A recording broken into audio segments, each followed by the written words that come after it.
It was a Tuesday, I think. Afternoon shift. The air was thick and sticky, the kind of summer day where your uniform feels glued to your back before you even leave the station. I was partnered with Officer Evans, Lisa.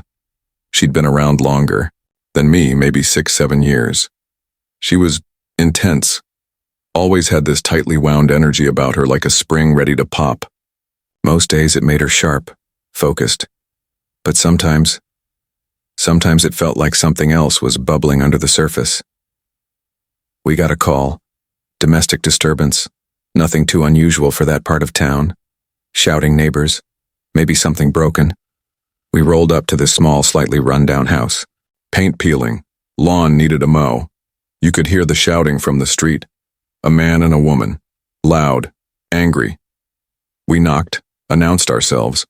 The door flew open and this woman stood there, tears streaming down her face, mascara smudged everywhere. She looked terrified. Behind her, a guy, big dude, red-faced, clenched fists, was still yelling obscenities at her. Standard procedure. Separate them, get both sides of the story. I took the woman aside onto the porch where we could talk quietly. Lisa went inside to talk to the guy. That's when things started feeling off. I could hear Lisa's voice through the open door. It wasn't her usual firm but fair cop voice. It was sharp, cutting, like she was personally offended by this guy. I heard him yelling back, defensive, probably scared but masking it with bluster. Then I heard a thump. Not a big one, but enough to make me tense up. The woman I was talking to flinched.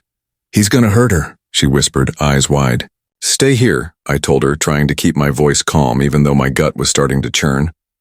I moved towards the door, hand hovering near my radio, ready to call for backup. Peeking inside, I saw the guy backed against a wall. Lisa was right. Up in his face, practically nose to nose. He wasn't threatening her physically, just standing there looking trapped. But she was leaning in, jabbing a finger towards his chest. Her voice was low now, but venomous. "You think you're tough, huh? Hitting women? You're pathetic," she spat. I didn't hit her, he yelled back, voice cracking a little. "We were just arguing, liar." Lisa's voice rose again. "I know your type. Always the same excuses. This wasn't right. We weren't judges. We were there to de-escalate, investigate, make arrests if necessary, but not to provoke. Not like this." I felt a prickle of unease crawl up my spine. This felt personal for her. "Officer Evans," I said, stepping into the doorway, trying to sound casual, like a gentle reminder. "Everything okay in here?" She shot me a look over her shoulder. Pure fire. "Stay out of it, Miller, I've got this." She turned back to the guy. "You're coming with us." She reached for her cuffs. Now the guy tensed up. "For what?" "I didn't do anything." He wasn't aggressive, more like panicked. He pulled his arm back slightly, a reflex, not resisting arrest, not really, just reacting.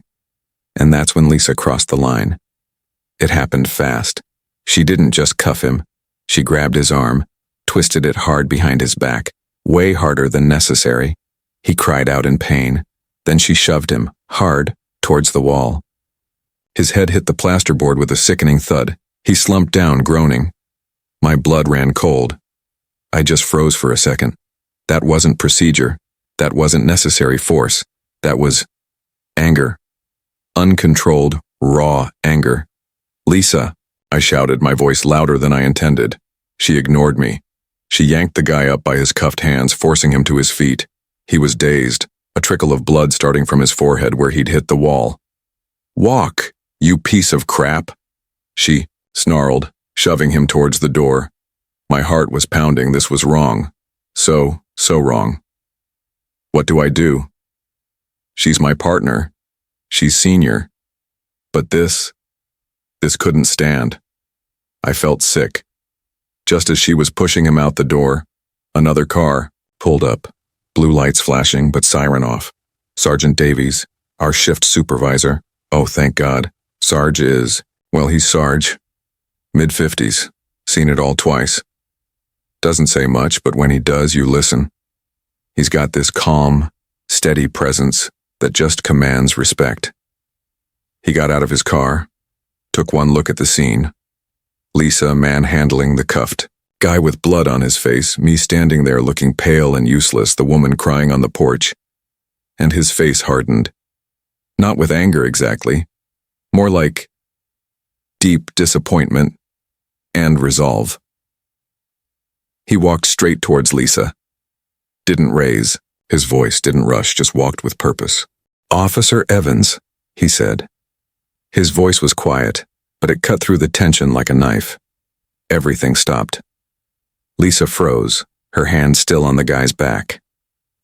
The guy sagged against the doorframe, looking relieved just to have someone else there. "What is going on here?" Sarge asked, his eyes scanning from the guy's bleeding head to Lisa's flushed face, then briefly to me. "Sarge, this punk assaulted his wife," Lisa started, her voice still tight with that leftover anger. "He resisted arrest."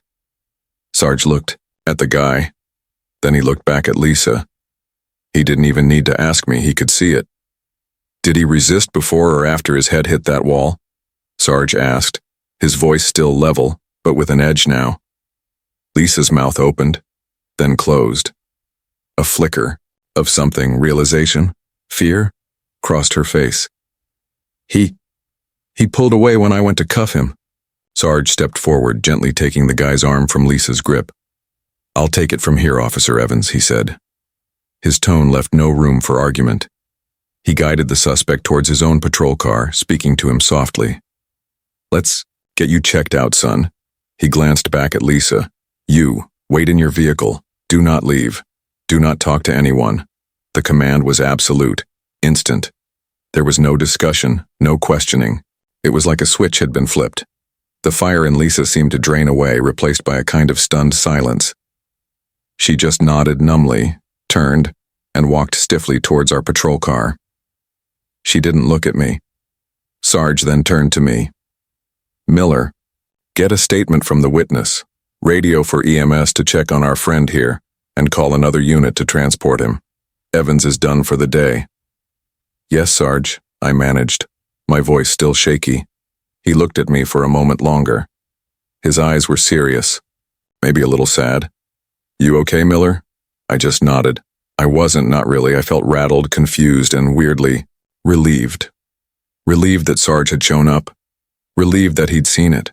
Relieved that he hadn't hesitated. The rest of the call felt like moving through thick fog.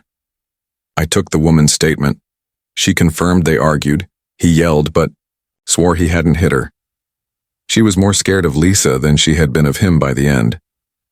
EMS checked the guy out. Concussion protocol, cleaned the cut. Another unit arrived and took him away. Calm now, just looking bewildered. Lisa sat in the passenger seat of our car the whole time, staring straight ahead. Silent. When Sarge finally came over after everything was clear, he didn't speak to her there. He just motioned for me to drive back to the station. The ride back was the longest 10 minutes of my life. The silence was deafening. I could feel Lisa next to me radiating. I don't know what. Shame, anger, defiance, maybe all of it. I just kept my eyes on the road, my hands tight on the wheel.